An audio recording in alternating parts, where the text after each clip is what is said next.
When God performs a miracle in our life, the miracle is not necessarily about what he did. The miracle is for us to build equity in our faith. So the mistake that many of us make is when we call him the God of miracles, we leave him at just that. And we start training ourselves to just lust after miracle after miracle after miracle, instead of getting in relationship with God. Because the way that he performed the miracle changed the way that we see God. And now he has equity when he asks us to do something that seemed impossible before. I wish I could break this down. That was the only analogy that I could think of.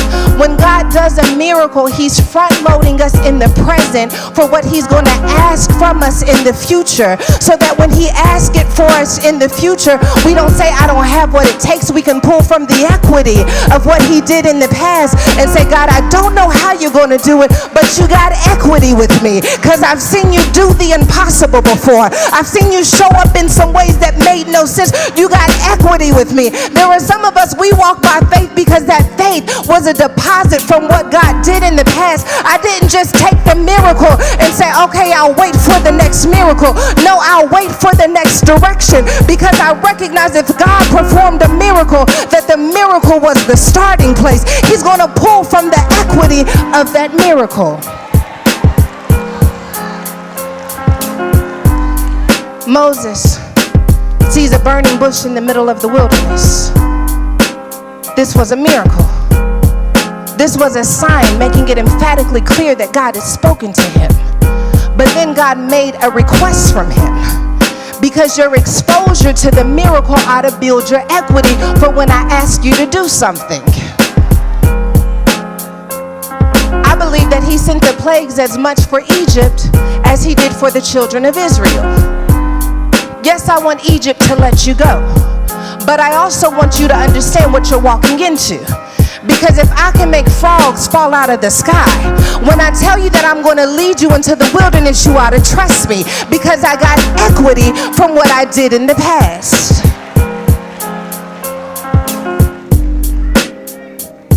He's got equity with me. I get nervous, I get afraid, but when I get nervous and I get afraid, I just pull from the miracle that I'm standing in presently, because he's got equity with me.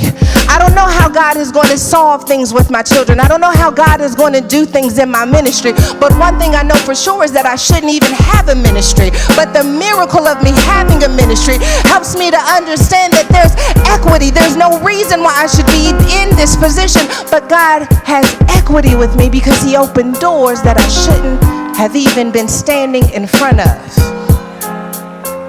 Oh, that's good to me. Yeah. Most of us miss out on the beauty of what it means to be in relationship with God, because we didn't let the miracle change the way we see. Man. So God protected you in the car accident. But did you let that change the way that you see God and his love towards you?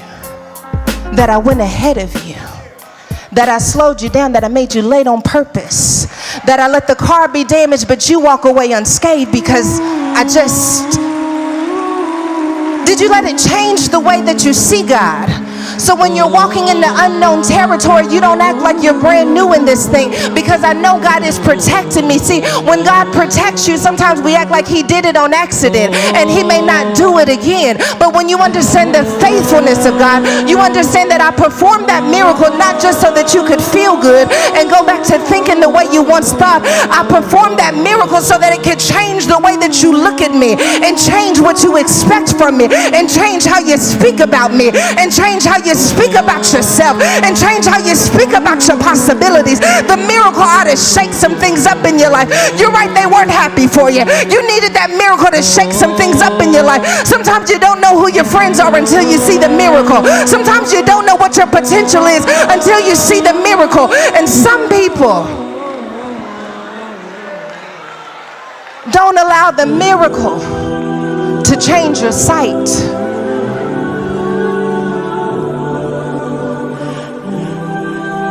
In the Old Testament, they had us beat with this. Whenever there was a miracle in the Old Testament, they marked the spot of the miracle. Abraham said, I'm going to call this place Jireh because this is the place he provided. How dare you drive by that intersection that should have taken you out and not take a minute and say, I call this place protection because this is the place. How dare you walk into that house and not give God a praise because this is the place that he provided. You got to mark the spot. Some of you got a little too comfortable with your miracles. How dare you not look at that child crazy as they are, wayward as they are, and not remind yourself that I prayed for this child. I asked God to help me raise this child. This thing started as a miracle.